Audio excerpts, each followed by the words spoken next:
Olá, pessoal, bom dia para vocês. São 7 horas em ponto da manhã. Hoje é dia 17 de setembro de 2025, quarta-feira, e nós estamos começando agora a edição deste meio de semana do Desperta. E olha, gente, que noite terrível que foi a noite passada. Aliás, que dia. Vai entrar para a história como o dia em que os picaretas tomaram conta da República definitivamente. Aconteceu de tudo lá em Brasília, né? Olha, Eduardo Bolsonaro, aquele deputado antipatriota, né, aquele lesa-pátria, que está lá nos Estados Unidos fazendo campanha contra o Brasil, foi indicado líder da minoria, numa indicação muito estranha, patrocinada pelo PL, que é o partido da quadrilha golpista, como todo mundo sabe. Ao mesmo tempo, a Câmara dos Deputados, ontem, num esforço hercúleo para juntar quórum, conseguiu aprovar a PEC da blindagem em 2 turnos. A votação só não terminou ainda porque faltam 2 destaques que devem ser votados agora na quarta-feira. E o pior, hein? Essa PEC foi aprovada, inclusive, com 12 votos do PT, tá? Proselitismo é excelente, mas na hora H a coisa desanda, né? Como se vê aí. Tá? É claro que não é culpa do PT sozinho, mas é indiscutível, né, que votos em uma emenda que tem por objetivo, aliás, uma emenda não, um conjunto de emendas que tem por objetivo blindar bandidos com mandato parlamentar é um absurdo, isso não deveria acontecer, né? Enfim, é um dia, aliás, foram 10 votos aqui, né? Não foram 12, foram 10 votos. Isso tudo só acontece em país que não é sério, não é possível, né? Mas aconteceu ontem em Brasília. E vai ser pior porque hoje nós temos a anistia, talvez entrando na pauta aí. Dizem as más línguas que os votos do PT foram dados num acordo para não aprovar a anistia. E ainda assim, se for isso, vai sair muito cara a rejeição dessa proposta de anistia do Bolsonaro, que por inconstitucional pode ser brecada, inclusive, pelo Supremo Tribunal Federal. Então é isso. Só para que você tenha uma ideia da dimensão do estrago, o projeto de lei do imposto de renda, né, que vai isentar quem ganha até R$5.000 de pagamento de imposto de renda, esqueceram ontem na pauta. Assim como esqueceram também aquele projeto que visa diminuir a conta de luz para 60 milhões de brasileiros. Quer dizer, é um congresso vigarista, um congresso de picaretas, e eles ontem ganharam o jogo, né? E demonstraram que não estão brincando com o poder. O poder serve para quê? Para proteger essa gente. E hoje nós vamos mostrar como é que aconteceu esse processo todo, tá bom? Como vocês podem ver, é um dia que começa com um humor muito ruim no Brasil, o Brasil que a cada legislatura fica pior, né? O Brasil que a cada legislatura fica pior. Só para lembrar uma frase de Lula, 40 anos atrás, 300 picaretas, vai longe o tempo em que eram só 300, né? Pelo placar de ontem são pelo menos 344. É sobre isso que nós vamos falar no programa de hoje, tá bom? Desculpe aqui o baixo astral, mas é muito difícil a gente acordar e achar que está tudo certo num país em que isso tudo está acontecendo, tá? Principalmente essa afronta, né?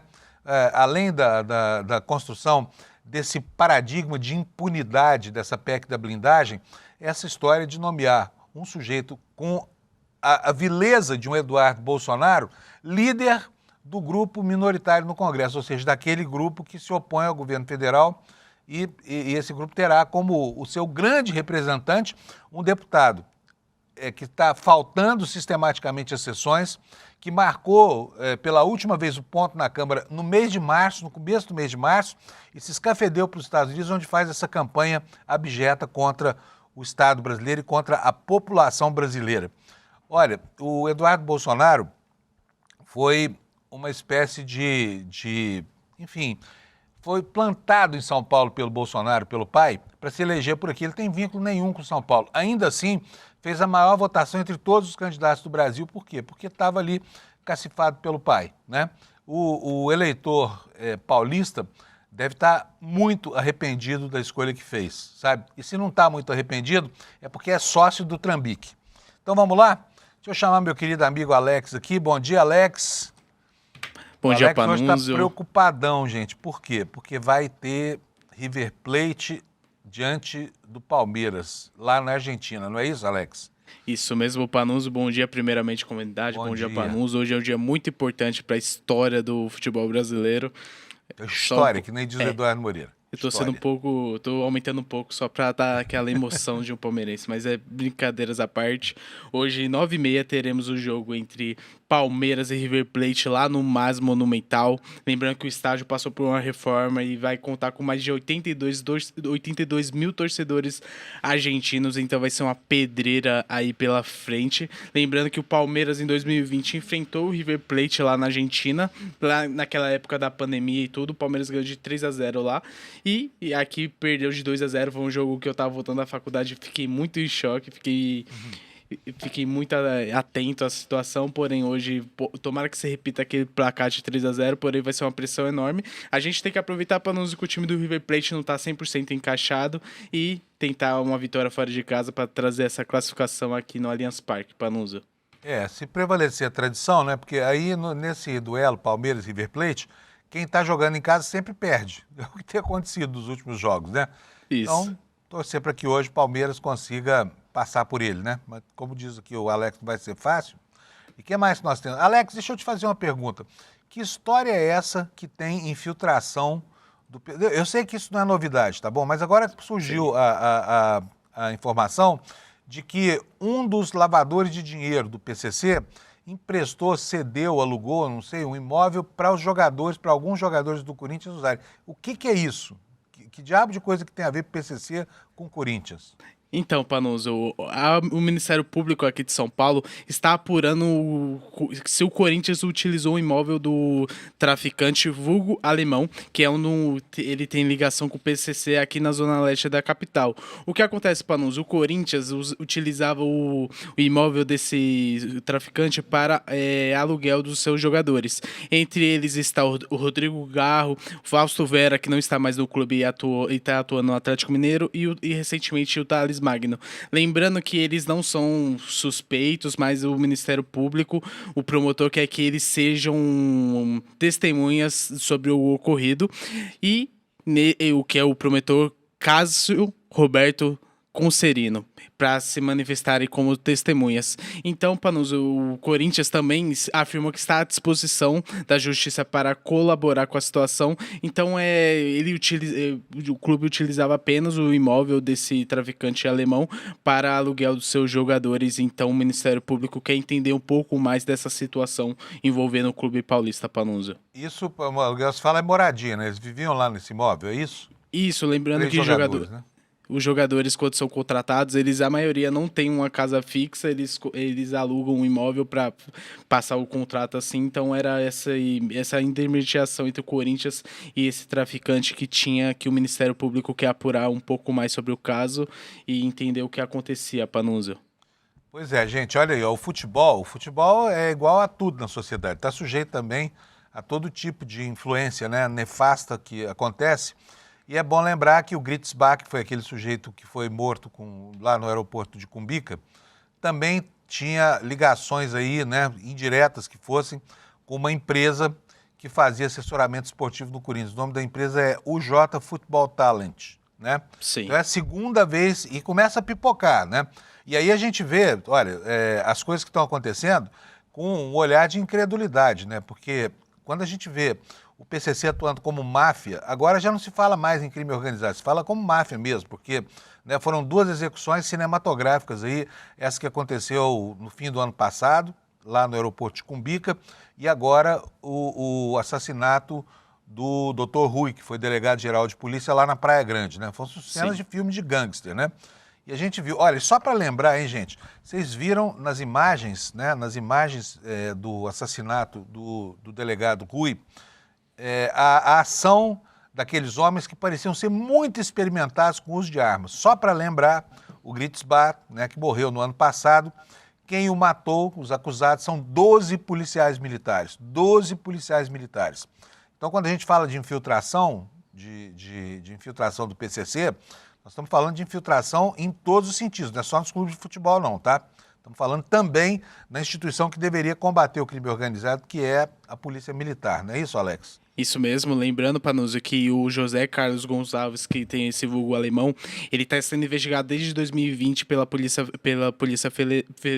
pela Polícia Federal pela Operação Rei do Crime, porque ele tem a suspeita de lavagem de dinheiro para o primeiro comando da capital, que é o PCC. Então, tudo essas investigações é para apontar tudo atrelado a ele e vamos apurar e verificar as próximas informações sobre esse caso, Panuso. Beleza, maravilha, Alex. Obrigado, viu? Estamos bem informados. Gente, são 7h10. Vamos aqui para a previsão do tempo. Logo, logo eu vou ler as manchetes para vocês. Vou começar hoje aqui pela foto do satélite. Vocês veem que, olha, aqui embaixo, ó, no canto direito, tem esse monstrengo aqui, que é um centro de baixa pressão, que está gerando tempo ruim com reflexo aqui no Brasil. Por isso aqui, olha, nessa região aqui, entre a área de baixa pressão e a área de alta pressão, vai chover hoje, tá? Eu vou mostrar para vocês aqui no mapa ilustrado como é que vai se dar a interferência dessa frente fria aqui na nossa região. Olha, no sudeste nós vamos ter chuvas aqui em São Paulo, né? Chuvas de tempestade entre São Paulo, Triângulo Mineiro, sul de Minas e o estado do Rio de Janeiro, especialmente na região da Serra da Mantiqueira. Então, essa região toda está sujeita a chuvas hoje. E está vindo aí uma frente quente, né? Uma massa de ar quente que vai aumentar a temperatura nos próximos dias. Só lembrando, o inverno termina oficialmente na segunda-feira, dia 22. Aí nós vamos entrar na primavera, e a primavera já começa quente esse ano. O que não significa necessariamente que nós vamos ter um verão quente, porque nós estamos, segundo os climatologistas, em ano de laninha, né? E aqui na região norte do Brasil nós temos um outro alerta de tempestade envolvendo todo o estado do Amazonas, nortão do Mato Grosso, Rondônia e o Acre. Vai chover, chuvarada nessa região aí, alimentando também as nascentes dos rios da calha sul do Amazonas, que andaram com seu nível muito baixo, né? E deixa eu só dar uma olhadinha aqui na temperatura para vocês, para que a gente saiba o que vai acontecer, o que está acontecendo nessa região que está mais sujeita à instabilidade. Só deixar aqui formar a página do mapa do Instituto Nacional de Meteorologia, porque aí eu posso ver para vocês aqui as temperaturas direitinho das capitais. Pronto, está pronta aqui a página. Deixa eu levar aqui. Olha, o sul do país está sem chuva, essa faixa inteira aqui, olha, que começa lá no Rio Grande do Sul e termina no Rio Grande do Norte, né? É uma zona hoje onde a chuva não deve acontecer. Então nós vamos ter, olha, tivemos 17 lá em Porto Alegre de madrugada, com máxima de 26, em Florianópolis de 14 a 21, em Curitiba de 13 a 22, em São Paulo de 14 a 24, no Rio de Janeiro de 17 a 27, ainda fresco para os cariocas, né? Lá em Vitória de 18 a 28, em Belo Horizonte de 15 a 29, toda essa região aqui sem chuva, tá? Lá em Campo Grande de 20 a 37, aqui começa o calorão, né? Em Goiânia de 23 a temperatura, 23 graus de madrugada. A máxima hoje aqui em São Paulo vai a 24, hein? Então, em Goiânia nós tivemos mínima de 23 durante a madrugada e a temperatura vai a 35, né? O calorão voltando abrasador. E em Brasília, seca brava e 31 graus de máxima, com uma madrugada fresquinha de 20 graus. Então, no restante do país, o de sempre, sem novidade, por isso eu vou dispensar aqui a leitura das temperaturas médias, tá bom? Vamos para as manchetes, então. Vou mostrar para vocês a capa do ICL Notícias de hoje.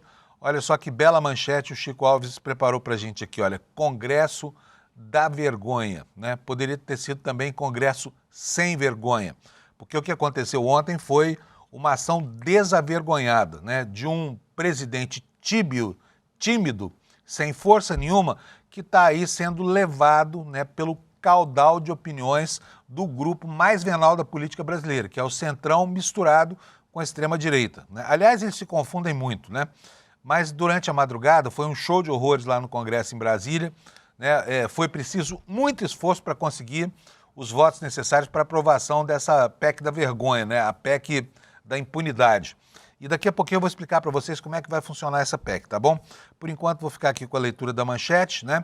O Hugo Mota, inclusive, permitiu a votação remota porque não havia gente para aprovar. No final das contas, reuniram o número necessário para aprovar e a PEC foi aprovada, restando só 2 destaques para votar, que é uma questão burocrática, né? A segunda manchete em destaque aqui no site do ICL nos dá conta de outro absurdo completo, que é essa história de o PL anunciar o Eduardo Bolsonaro, o Bananinha, o traidor da pátria, como líder da minoria Para quê? Para tentar salvar o mandato desse delinquente que está lá nos Estados Unidos detratando o Brasil, né? Isso faria com que ele, em tese, pelo menos, não fosse obrigado, né, a frequentar sessões, porque o líder tem algumas concessões, por decisão da maioria da mesa diretora, concessões que não estão nem no regimento interno da Câmara, nem na Constituição. Por quê? Porque o artigo 55 da Constituição diz que o deputado que faltar a um terço das sessões perde o mandato. Não estabelece nenhuma exceção. Mas os líderes são entendidos como pessoas que têm funções ou encargos de representação, e aí a justificativa das faltas é feita de maneira automática, portanto eles não podem ser punidos. Mas isso ainda vai longe, tá? Não é tranquilo, não é pacífico. Tanto que o próprio Mota, que afinal de contas dele não se espera nada, mas ele disse ontem que vamos analisar, né? Vai ver como é que é essa história dessa indicação, tá bom?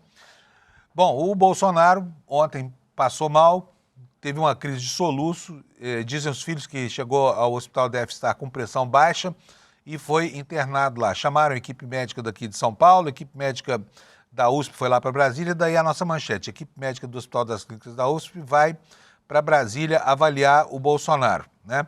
Ele passou a noite internado sob forte escolta policial e sem direito ao celular, tá? Sem direito ao celular.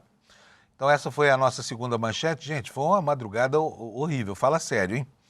Olha, outros destaques aqui no site do ICL, eu vou falar aqui, olha, o Sensacionalista já começou aqui, né? O ICL agora tem o privilégio de publicar as tiradas de humor do Sensacionalista, e aqui está a manchete do Sensacionalista.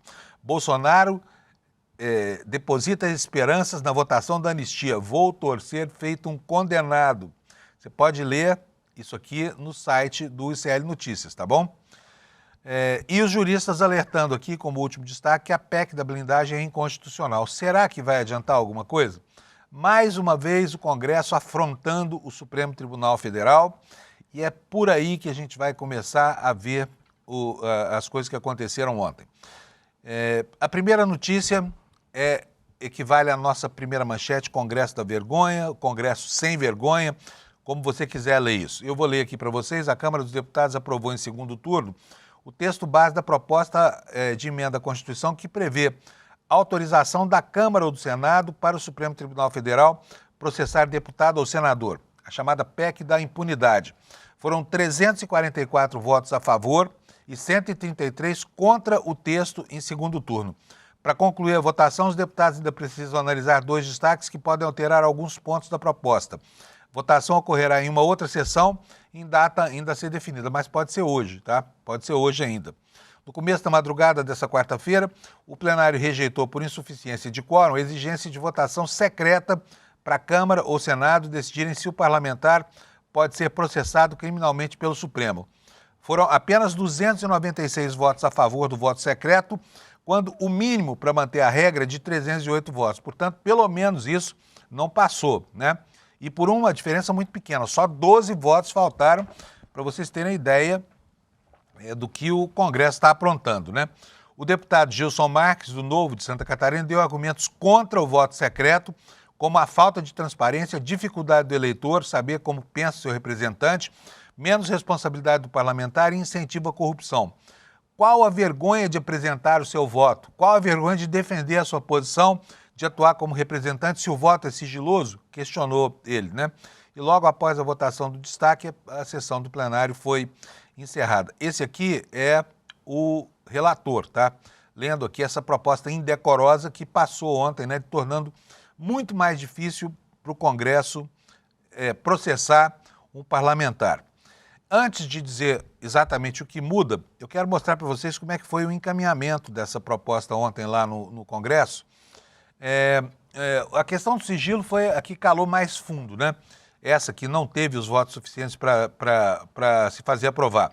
Mas eu quero mostrar para vocês um dos discursos contrários à proposta, justamente do deputado Glauber Braga, que para chamar a atenção do plenário para o absurdo que estava sendo proposto ali no pacote desse relator, do deputado Cajado, ele criou um estratagema, foi para a tribuna com pano preto. Olha só o que fez o Glauber Braga ontem. Roda para nós, Alex, por favor.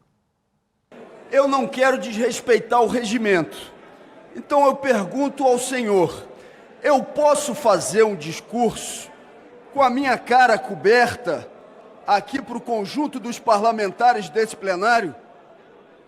É possível, presidente, que eu faça um discurso com a minha cara coberta enquanto falo? É contra o regimento eu fazer isso, presidente? Glauber, segundo a orientação aqui da equipe, isso é contra o regimento. Presidente, então eu pergunto, é contra o regimento subir à tribuna e fazer um discurso com a cara tapada, como deputado secreto? Mas não é contra o regimento, não é contra a Constituição, não é contra a legislação votar secretamente. Se um deputado cometeu um estupro, não é contra o regimento e contra a Constituição votar secretamente.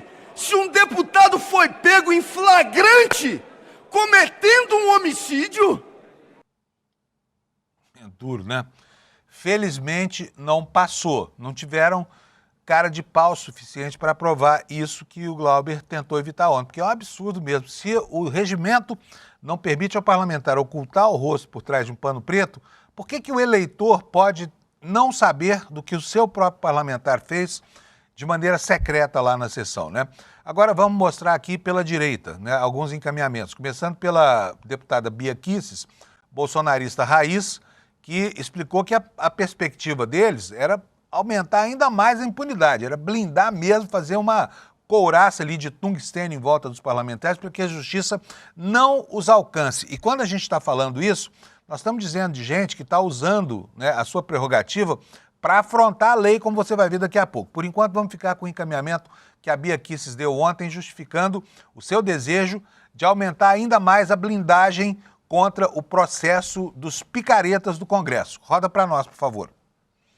O que nós queríamos com esse resgate das nossas prerrogativas é que realmente o parlamento fosse respeitado, que fosse colocado na PEC, que as nossas palavras, opiniões, em qualquer meio, inclusive digital, na internet, não pudessem ser violados. Então o texto está contrário, muito aquém do que a gente entende que deveria ser. Mas nós vamos orientar contra a retirada de pauta, porque pelo menos já se garante minimamente as nossas prerrogativas, minimamente. Prerrogativa, deputada Bia Kicis, para espalhar fake news e mentir publicamente. É isso que vocês querem, né? E é isso também que denunciou a deputada Thalíria Petroni, do PSOL, que ao encaminhar lá a votação, perguntou, mas gente, e cadê o restante da pauta que interessa? Onde é que está a questão da isenção do imposto de renda para quem ganha até 5 mil? Onde é que está o projeto que vai isentar, que vai reduzir a tarifa de energia elétrica de 60 milhões de brasileiros pobres? Vamos lá, com a deputada Thalíria Petroni agora. Alex. Isso não pode significar a noção que querem colocar na Constituição de que o parlamentar pode tudo, inclusive cometer crimes de ódio, crimes contra a vida, e só serem processados criminalmente com autorização dos próprios parlamentares, numa lógica corporativista que não interessa à democracia. Nossa federação, presidente, quer avançar com as agendas que o Brasil precisa. E eu pergunto para Vossa Excelência, quando nós vamos votar aqui o mérito da isenção do imposto de renda para quem ganha até 5 mil reais, beneficiando 20 milhões de brasileiros? Vamos votar logo o MP, que garante que 60 milhões de brasileiros possam ter a sua conta de luz mais barata? Não, essa PEC não é a agenda que o Brasil precisa, nem que a democracia precisa. Pois é, o pessoal estava tiririca da vida ontem, né, com essa proposta aí. Vamos ouvir agora a deputada Fernanda Melchiona falando quem é que busca proteção desse artifício aprovado ontem pelo Congresso. Mostra para nós, Alex, por favor. É a unidade entre golpistas e corruptos. Golpistas que querem se vingar do Supremo Tribunal Federal pelas corretas decisões que vem tomando, em sentenciar aqueles que estiveram diretamente envolvidos na trama golpista, mas também entre corruptos que temem as sanções que estão por vir. teve um deputado que teve a coragem de subir à tribuna para dizer que não tem deputado nenhum sendo investigado por crime de corrupção, que seria tudo uma perseguição aos supostos patriotas, aos bolsonaristas. Não, senhor. Há alguns bons deputados que estão envolvidos sim em escândalos de corrupção, inclusive o do orçamento secreto. Talvez seja por isso que uma PEC como essa tenha tanto apelo, porque daí você constrói uma blindagem contra aqueles que atentam contra a democracia, mas também contra aqueles que atentam contra o orçamento público. Olha, só para não dizer, não nos acusarem de estar generalizando suspeitas, tem deputados no centro político brasileiro, no centro genuíno, que ficaram até ofendidos com uma proposta como essa para proteger bandidos, né? Vou citar aqui o caso do deputado Luiz Carlos Rauli, que é do Podemos e foi uma pessoa que se opôs durante todos os governos do Lula, esteve na oposição e ontem ele fez uma fala, que é uma fala referencial de alguém que está ali misturado com o centro político brasileiro, mas não quer ser confundido com os picaretas do Congresso. Roda para nós, Alex, por favor. Fui oposição ao governo Lula 1, 2, Dilma 1 e 2 e liderei o impeachment contra a presidente Dilma e nunca precisei de nenhuma lei de prerrogativa para o exercício do meu mandato. Sempre fui um parlamentar autêntico, um verdadeiro brasileiro na defesa do interesse público. Nunca precisei da proteção da lei mais do que o cidadão tem. Por isso eu estou contra qualquer privilégio, qualquer prerrogativa que o parlamentar honesto não precisa. Um parlamentar honesto não precisa da proteção de uma lei espúria que dá a ele poderes que não são concedidos jamais ao cidadão comum, né? E que poderes são esses? O poder de mentir, o poder de ludibriar o eleitor, o poder de espalhar mentiras de maneira dolosa. É exatamente isso que esses parlamentares querem. Vou dar um exemplo para vocês. Aliás, vou dar 2 exemplos de péssimos parlamentares que querem fazer uso disso para se proteger das aleivosias que falam, ou seja, para se protegerem de si mesmos, a começar pelo tal Cabo Gilberto Silva do PL. Roda, Alex, por favor. Observe, antes de rodar a matéria, por que esse cara está buscando proteção. Roda aí, vamos lá. Eu lá na Paraíba, no segundo turno das eleições de 22, era deputado estadual, tinha sido eleito deputado federal, fazia campanha para o presidente Bolsonaro. E aí falei que Lula defendia o aborto, falei que Lula era a favor de ditadores. Aí o que foi que fizeram? O grupo que defendia o descondenado Lula entrou com ação contra a minha pessoa. Caiu aonde? No TRE da Paraíba, não. Caiu no TSE, está lá até hoje.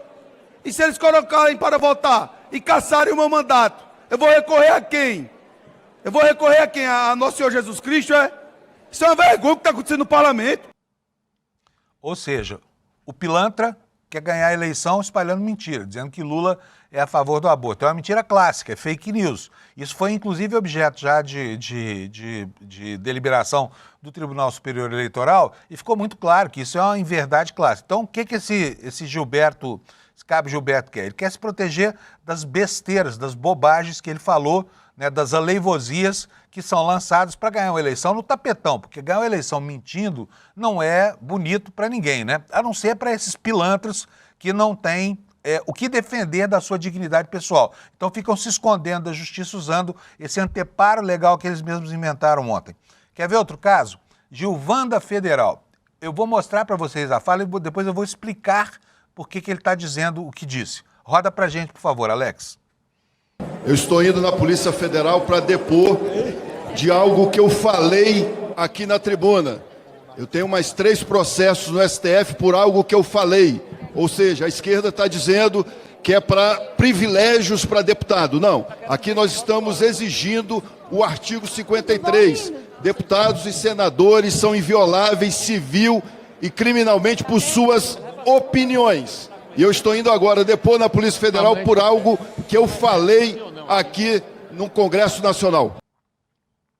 Algo que eu falei aqui no Congresso Nacional. Ele não diz o que é, né?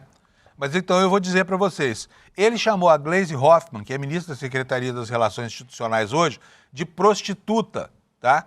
Foi isso que ele falou, é por isso que ele está indo na Polícia Federal lá tocar o pianinho, né? Responder pelas bobagens que falou. Então, o cara quer ter o direito de chamar a colega, ministra de Estado, uma pessoa respeitável, do que ele quiser, né? Chamou de prostituta, tá? Não usou essa palavrinha bonita, usou aquela outra bem feia, né? E é tão mau elemento esse sujeito que ele já foi, inclusive teve um mandato suspenso pelo Conselho de Ética da Câmara. Quer ver só?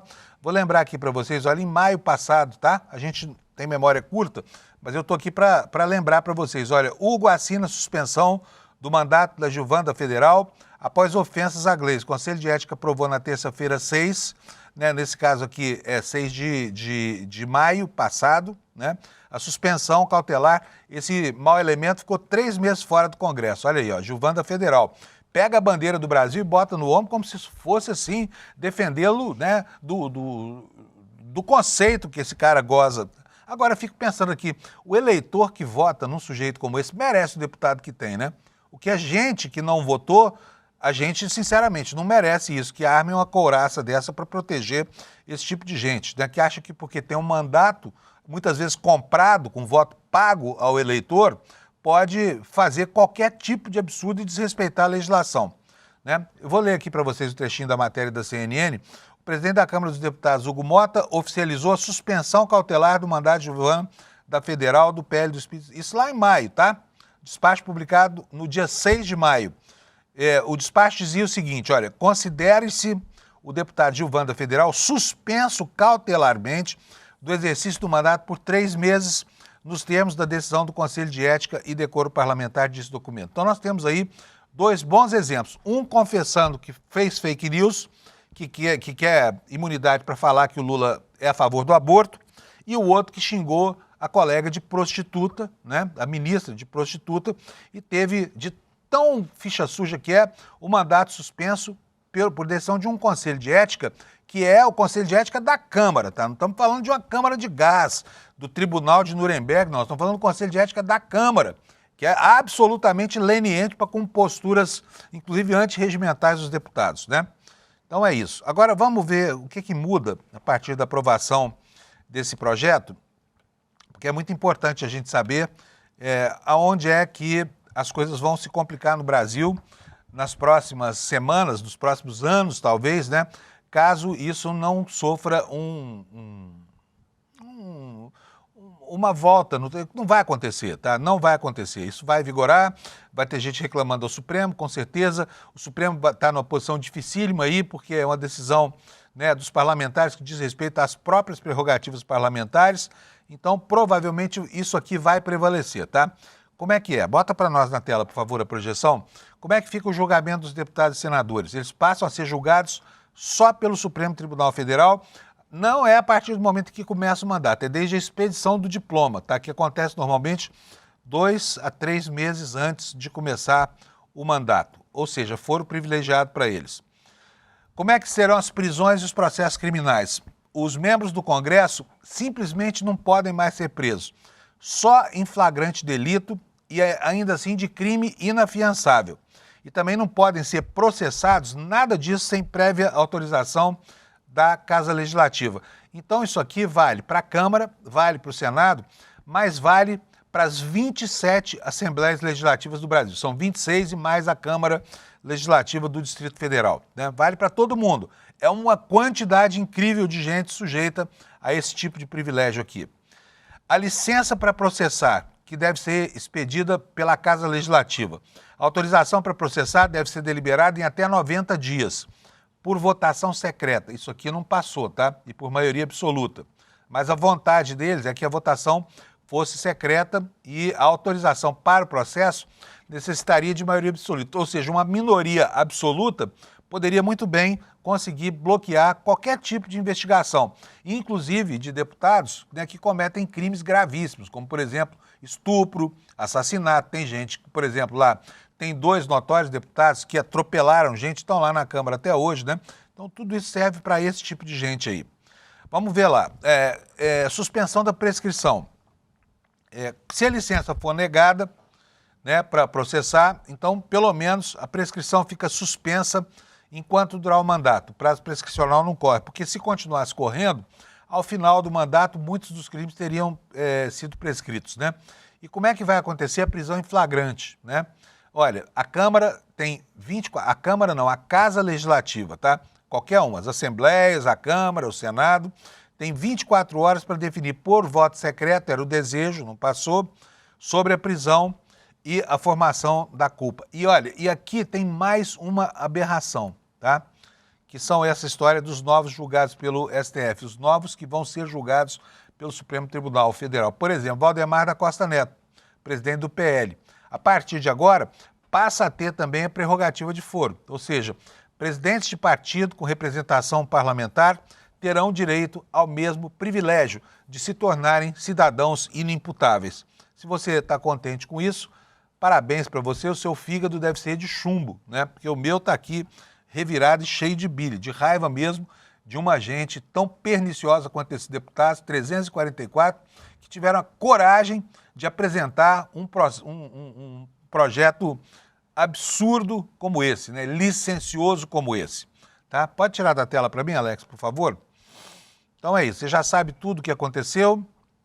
A gente vai dar sequência aqui ao noticiário, porque tem muito mais coisa para falar, né? Olha, ainda sobre isso tem isso aqui, olha.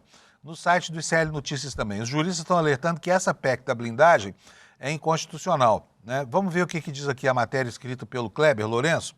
A proposta número 3, que é o nome científico dessa PEC da impunidade, voltou à pauta da Câmara dos Deputados com esse substitutivo e esse substitutivo gerou fortes críticas dos meios jurídicos.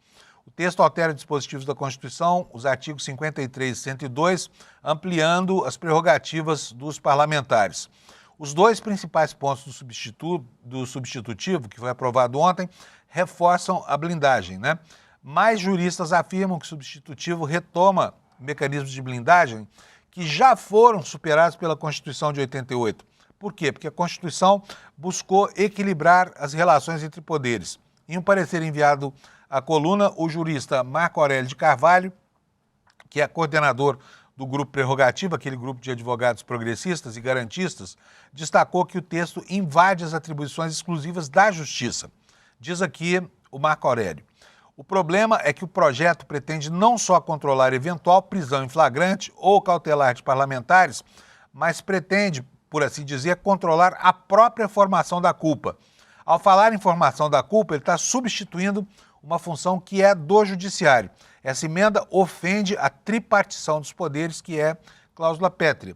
Carvalho foi além e ressaltou que o Congresso não pode se colocar como árbitro de questões que pertencem ao judiciário. Ele disse o seguinte: a proposta cria um modelo em que o legislativo, que deveria legislar, passa a decidir se um processo deve ou não seguir adiante. Isso não é papel do parlamento, é papel da justiça.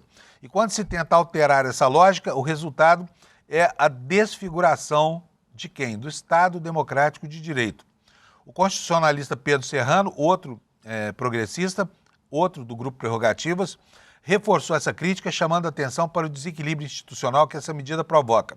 Segundo ele, ao condicionar a persecução penal de parlamentares ao aval político dos seus pares, o Congresso passaria a se sobrepor ao Judiciário em matérias de competência constitucionalmente definidas. Diz aqui o Pedro Serrano. Ele ofende a forma específica de equilíbrio de poderes, na realidade, que é a cláusula pétrea. Então, ele já, de plano, me parece inconstitucional, analisou aqui o Pedro Serrano. Também alertou que a proposta abre um precedente muito perigoso, que é o seguinte: se hoje o Congresso cria para si o poder de decidir se um parlamentar pode ou não ser processado, amanhã esse raciocínio pode ser usado para blindar outras autoridades. E o risco é instaurar uma lógica de privilégios que fere a ideia da igualdade perante a lei. E aqui eu acho que já está ferido, porque, né, os deputados resolveram colocar nesse rolo aqui os presidentes de partido. Esses não têm necessariamente mandato parlamentar, tá? Valdemar da Costa Neto não tem mandato parlamentar. Presidentes de partido não necessariamente têm mandato parlamentar. E entraram nessa barca aqui da impunidade absoluta, né? De cidadãos que não estão sujeitos à legislação penal nem nada. Quer dizer, o cara pode estuprar, pode matar, pode fazer o que quiser.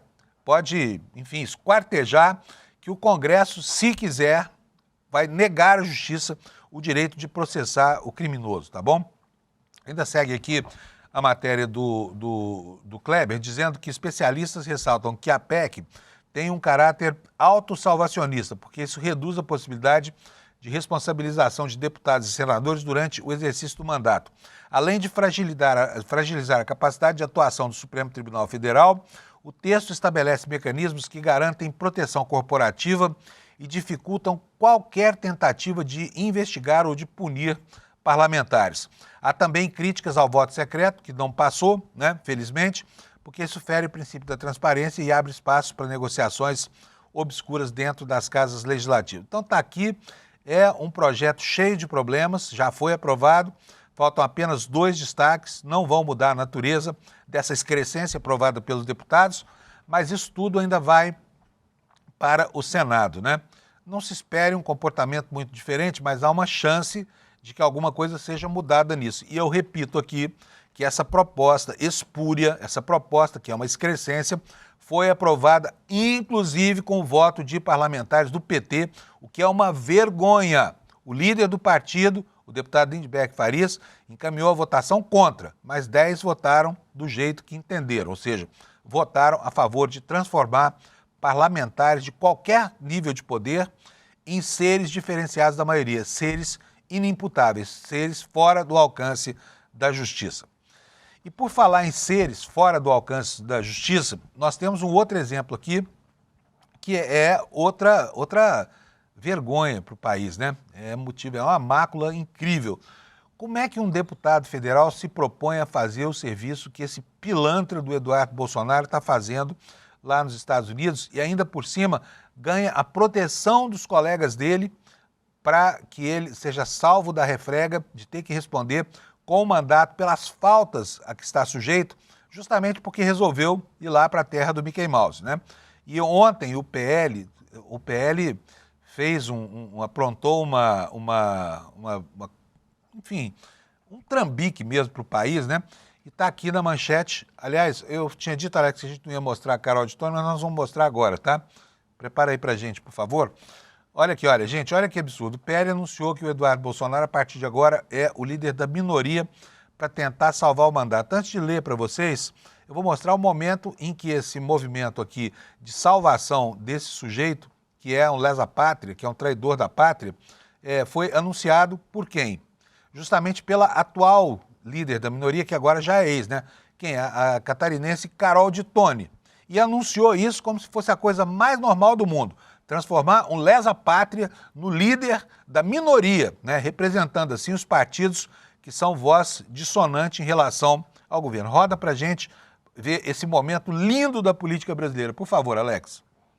Comunicado muito importante, além das pautas importantíssimas que temos hoje e amanhã na Câmara dos Deputados. Gostaria de comunicar a todos a minha renúncia à liderança da minoria da Câmara dos Deputados para transferir essa responsabilidade ao deputado Eduardo Bolsonaro. Tomamos essa decisão convictos de que o Brasil precisa de união e de coragem, especialmente diante das perseguições políticas que tanto o Eduardo quanto seu pai, Jair Messias Bolsonaro, estão sofrendo, além de tantas outras pessoas, como as pessoas do dia 8 de janeiro. Tenho convicção de que acima de qualquer interesse pessoal ou partidário existe algo maior, o compromisso com a nação brasileira. Eduardo, mesmo exilado diante dessas perseguições, tem demonstrado firmeza e dedicação na defesa das liberdades individuais e na busca para também tentar restabelecer o reequilíbrio entre os poderes, que é uma condição essencial para que tenhamos uma plena democracia. Então, nós confiamos plenamente na capacidade dele de conduzir essa liderança com responsabilidade e coragem. E seguirei, no caso, firme ao seu lado nessa missão, pois a nossa causa é maior. É a defesa da liberdade, da Constituição, da soberania e do futuro do Brasil. Então, vou passar a palavra nesse momento ao Zuco, ao Sócines, mais algum deputado que quer... Essa gente não se cansa de passar vergonha no país, não é verdade? O ICL Notícias, aqui no nosso portal, publicou uma matéria explicando aqui, né, que, olha, de acordo com parlamentares do partido PL, esse partido que é o partido onde que abriga a quadrilha golpista do Brasil, tá? Quadrilha eu falo porque esse é o termo já consagrado no julgamento da trama golpista, né? Essa quadrilha é uma quadrilha abrigada sob o PL do Valdemar Costa Neto. Então vamos lá, o partido da quadrilha, né, que abriu espaço para isso, fez o seguinte, olha, Eduardo não teria nomeado líder da minoria, obrigação de comparecer às sessões da Câmara dos Deputados. Isso aqui é um ato da mesa, portanto não está no regimento. Isso afronta o artigo 55 da Constituição, que diz que o parlamentar que faltar um terço da sessão perde o mandato. Mas vamos lá. O anúncio foi feito na Câmara dos Deputados com a presença dos deputados lá dessa quadrilha, do partido da quadrilha, tá? Nomeação formal depende agora do presidente da Câmara, Hugo Mota, do Republicanos. O filho de Jair Bolsonaro está desde março lá nos Estados Unidos articulando com integrantes de Trump a aplicação de sanções contra o Brasil em resposta ao julgamento do ex-presidente que já se encontra aos costumes, condenado a 27 anos de cadeia, como você sabe muito bem. Eduardo Bolsonaro vai substituir a deputada federal Caroline de Toni, que você viu falando aí, entregando com maior orgulho, né, o cargo que tinha lá de líder da minoria, e em contrapartida, a deputada será nomeada vice-líder da minoria, exercendo presencialmente a liderança. Então é uma dupla, né? Ele lidera de lá sem ter que trabalhar, sem nada, recebendo salário, e ela de cá exercendo em nome dele essa liderança. Iremos pedir para que ele, Eduardo Bolsonaro, possa se manifestar online e proferir os seus discursos, disse a parlamentar. Tomamos essa decisão convictos de que o Brasil precisa de união e coragem, principalmente diante das perseguições políticas que Eduardo e seu pai estão sofrendo, disse a deputada, essa excelência de deputada chamada Caroline de Toni. O líder da oposição continua sendo Luciano Zucco. Então tem o líder da minoria e o líder da oposição, né? Ambos têm voz na tribuna e ambos têm cargo de representação. Ele, de fato, exercerá e representará Eduardo Bolsonaro, ela, aliás, né, a Caroline de Toni, representará Eduardo Bolsonaro enquanto ele estiver nos Estados Unidos, disse o líder do PL, Sóstenes Cavalcante, que é o líder do partido da quadrilha. Ao nomear Eduardo Bolsonaro como líder da minoria, o PL se baseou numa ata da reunião da mesa diretora, publicada em 5 de março de 2015. Então, eu estou dizendo, essa é uma decisão da mesa que afronta a Constituição. Vamos ver o que ela diz. O documento diz que a mesa considerou por unanimidade, na ocasião, que ficam justificadas ausências de registros de membros da mesa diretora e de líderes de partido que, em razão da natureza das suas atribuições, não precisavam registrar presença. Isso lá, foram buscar um caco de 2015, tá? Deputados do PL dizem reservadamente que a ação é um acordo com o Mota, a quem cabe a nomeação de um novo líder após a indicação do maior partido oposicionista, que no caso é o PL, que tem 88 deputados, né? Aliados de Mota, porém, não confirmam esse acordo até o momento. Mas como Mota é um presidente fraco, tíbio, né? Provavelmente ele vai assinar isso aqui referendando essa manobra terrível, né? Que macula o parlamento, mas eles não estão nem aí para moralidade, enfim, para o decoro. Faz tempo que eles não ligam para isso, né? Publicamente, Sóstenes disse que comunicou a Mota sobre a nomeação de Eduardo na noite de segunda-feira, só que não entrou em detalhes sobre se o presidente da Câmara avalizou ou não a condução. De acordo com a assessoria de imprensa de Hugo Mota, não houve acordo com o presidente da Câmara. E a nomeação do líder é feita de forma automática, ou seja, não cabe aval da mesa diretora. O líder do PT na Câmara, Lindbergh Farias, disse à Folha que há a possibilidade de o partido judicializar o caso. Se concretizarem isso, vamos pedir no plenário e até na Justiça contra essa isenção de faltas dos líderes da mesa, porque isso é um absurdo e é mesmo um absurdo, né? E o que disse o Hugo Mota sobre isso? O fraco Hugo Mota. O fraco Hugo Mota disse que vai analisar a decisão de conduzir Eduardo Bolsonaro à liderança da minoria. Vamos ler aqui um trechinho da matéria que está no Valor Econômico.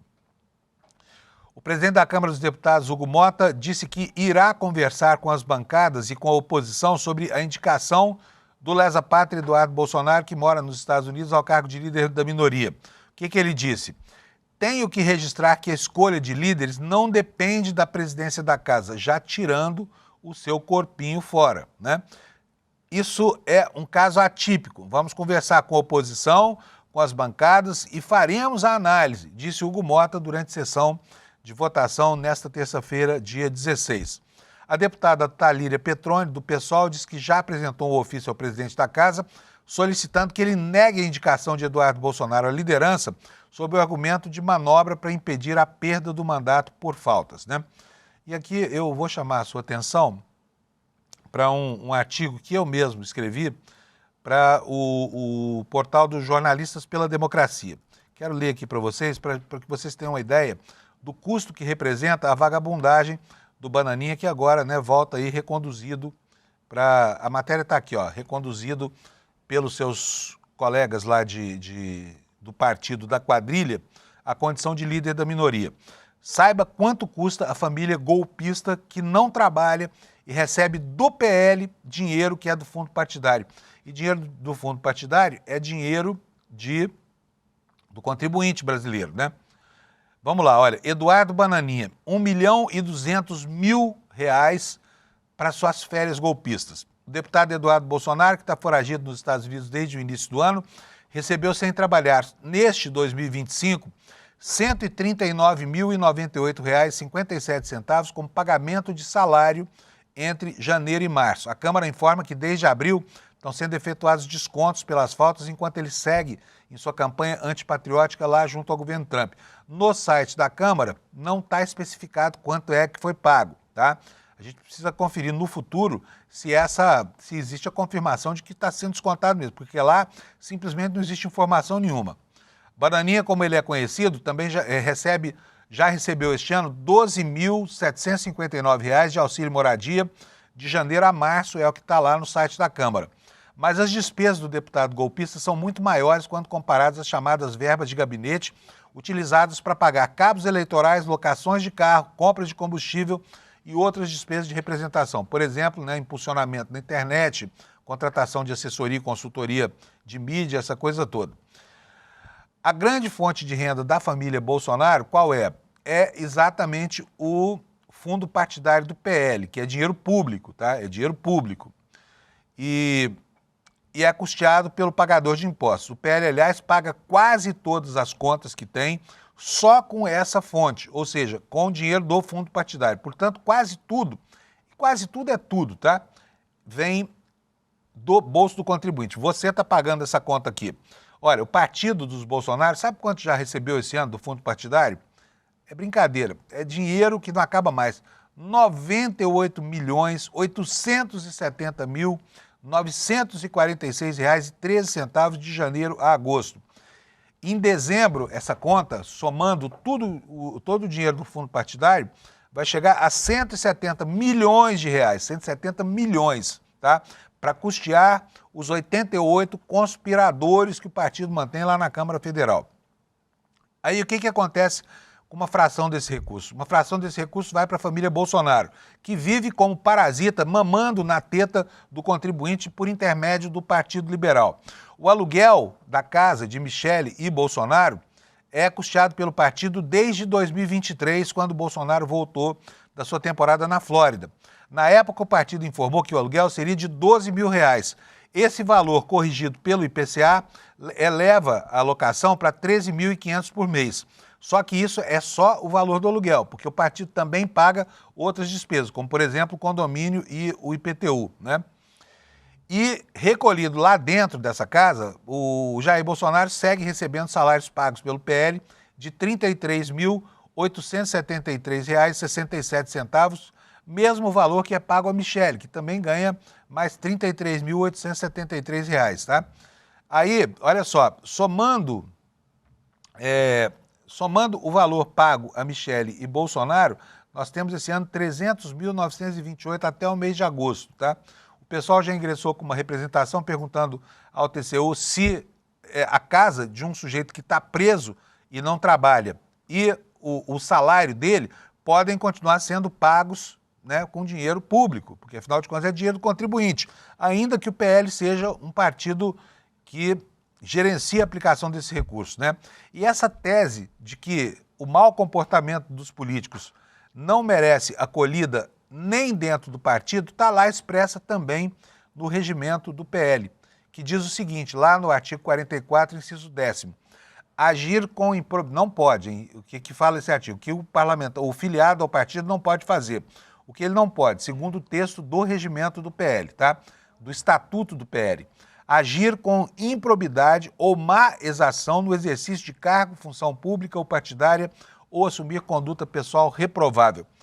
Será que o PL considera uma conduta reprovável dá golpe de Estado? Porque se considera que é uma postura reprovável, não pode continuar pagando nem o salário de 33 mil e nem o aluguel de 13.500 reais do Bolsonaro, né? Por falar em Bolsonaro, gente, o programa está acabando, preciso informar aqui, a equipe médica do Hospital das Clínicas foi atender o Bolsonaro lá em Brasília. O que ele teve ontem, pelo que se informou, foi uma crise braba de soluço. Ele tem problemas digestivos por causa das cirurgias múltiplas a que já se submeteu. Teria chegado ao hospital ontem com uma crise de soluço brava e também com pressão baixa, né? E aí veio essa equipe daqui de São Paulo para analisar o estado de saúde do presidente. E a matéria aqui no portal do ICL explica que essa equipe está viajando para Brasília, o Bolsonaro foi levado na terça de tarde ontem às pressas para um hospital, sob escolta forte dos policiais. Segundo o senador Flávio Bolsonaro, apresentando crise de soluço, vômito e pressão baixa. No último domingo, o ex-presidente foi ao hospital DF-Star para remover lesões da pele. Exames feitos no domingo mostraram que Bolsonaro tem um quadro de anemia por deficiência de ferro, não é nada, não vai morrer por conta disso, e resquício de uma pneumonia recente. A pneumonia é por broncoaspiração. Por quê? Porque esse quadro de refluxo acaba fazendo com que alguma coisa vá parar no pulmão dele. A gente deseja que o Bolsonaro tenha muita saúde mesmo, né? Porque ele tem 27 longos anos de pena para pegar pela frente e vai precisar ter saúde ótima para isso, né? Como você sabe, ele foi condenado a 27 anos e 3 meses de prisão, né? Vamos passar aqui, olha, o Flávio Bolsonaro está dizendo mais. No Estadão está dizendo que o ex-presidente vai permanecer internado e pediu uma trégua ao ministro Alexandre de Moraes. O que tem a ver uma coisa com a outra? O Alexandre de Moraes, por acaso, é médico para dar trégua para paciente? Vamos lá para a notícia aqui no Estadão. O senador Flávio Bolsonaro, PL do Rio de Janeiro, afirmou que o ex-presidente Jair Bolsonaro chegou a ter falta de ar e vômito a jato antes de dar entrada no hospital DF-Star. Segundo o senador, o ex-presidente passará a noite, já passou, né, sob observação médica. A crise de soluço acomete o ex-presidente desde a última cirurgia, pela qual passou em decorrência da facada lá de 2018, durante a campanha eleitoral. De acordo com o parlamentar, esses soluços aumentaram nos últimos dias e na manhã desta terça 16 provocaram o travamento do diafragma e falta de ar. Os filhos disseram que ele chegou a ficar 10 segundos sem respirar, né? Eu, por exemplo, tenho apneia noturna, também fico 10 segundos sem respirar e no dia seguinte acordo às 4 da manhã e venho trabalhar. Vamos lá. Na saída do local após a visita ao pai, o parlamentar atribuiu o mal-estar à decisão da primeira turma do Supremo que condenou o ex-presidente a 27 anos de prisão por planejar um golpe de Estado. Em seguida, o que fez o Flávio Bolsonaro? Pediu trégua ao ministro Alexandre de Moraes, a quem se referiu como terrorista. Terrorista por quê? Porque engaiolou o pai, que é um golpista, né? Queria fazer um pedido de público. Até terrorista dá trégua quando tem guerra. Então quero pedir para o terrorista aí dar uma pausa um pouco, diz o senador. Aliás, a trégua é boa, porque agora o Bolsonaro pode ficar em casa 27 anos sem ter que fazer absolutamente nada, né? Ainda tem as aposentadorias e tem o salário do PL. Flávio, você quer trégua maior do que essa para o seu pai? Devia estar comemorando isso. Mas o Flávio também relatou que o pai se queixa constantemente da condenação, é a reação de uma pessoa normal que sabe que é inocente, é a tensão o tempo inteiro que fazem sobre ele, esse linchamento que sofreu no Supremo. E aqui eu faço uma pausa, só para lembrar para vocês aqui o seguinte: toda vez que se vê acossado por uma situação negativa, que aliás ele mesmo criou, Bolsonaro baixa o hospital, né? Será que não tem uma interferência do quadro emocional desse sujeito com as manifestações que ele apresenta, né? Nós vamos saber ao longo dos próximos dias aí. Mas olha, o Moraes, só para lembrar para você, infelizmente não é médico. E a trégua que o Flávio Bolsonaro pretende para o pai, precisa pedir ao corpo clínico lá do Hospital DF-Star, que é quem cuida da saúde dos doentes, tá certo? Gente, olha, faltou falar aqui ainda, e eu vou falar rapidamente sobre o assassinato do ex-delegado, doutor Rui, né? O ministro Lewandowski, da Justiça, ofereceu a ajuda da Polícia Federal. O Derrite, que é o secretário de Segurança de São Paulo, disse que não precisa. Ontem mesmo disse que já identificaram 2 suspeitos. Um deles, falou, para surpresa de ninguém, era um sujeito que com várias passagens na polícia por roubo, tráfico e foi, inclusive, menor infrator. Mas não apresentou os nomes e não apresentou suspeitos. E também não houve nenhuma prisão por enquanto, né? Então, vamos aguardar o desfecho disso. Só para lembrar, quando houve a outra execução do Gritzbach, que era o grande lavador de dinheiro do PCC, houve o indiciamento de 12 policiais militares servindo ao crime organizado, tá bom? O restante das informações você tem daqui a pouquinho no N1 e eu agora preciso fazer o nosso comercialzinho, porque, gente, olha, o Despertar tá chegando, vai ser sexta e sábado, tá? Ainda dá tempo de comprar seus ingressos. Os ingressos para os camarotes lá no Vibra já estão esgotados, mas aproveita hoje, porque se você quer participar desse grande evento aqui promovido pelo ICL, daqui a pouco não tem mais ingressos, tá? Porque o auditório não cabe tanta gente assim que tem manifestado interesse, tá? E aqui, olha aqui, ó, despertar2025.com.br, despertar2025.com.br. É aqui que você vai comprar o seu ingresso, então faça isso rápido, porque senão você corre o risco de não ter como entrar lá no auditório da Vibra, tá bom? Gente, bom dia para vocês, obrigado pela audiência, vem aí o N1 para aprofundar a discussão de todos esses temas que nós tratamos aqui e ampliar ainda o escopo temático para você. Bom dia, boa quarta-feira, amanhã, 7 da manhã, estamos de volta aqui. Tchau. Salve! Eu sou Chico Pinheiro, estou aqui com uma novidade que me enche de orgulho. Importante, a revista digital, revista Liberta. É um espaço novo de jornalismo com profundidade, coragem e compromisso com a verdade, para quem não aceita mais ver as coisas pela superfície. Na revista Liberta, toda semana, você vai encontrar análises críticas sobre política, cultura, atualidades e os grandes temas de nosso tempo. Artigos exclusivos, escritos por um time de peso que pensa o Brasil e os tempos em que vivemos com independência.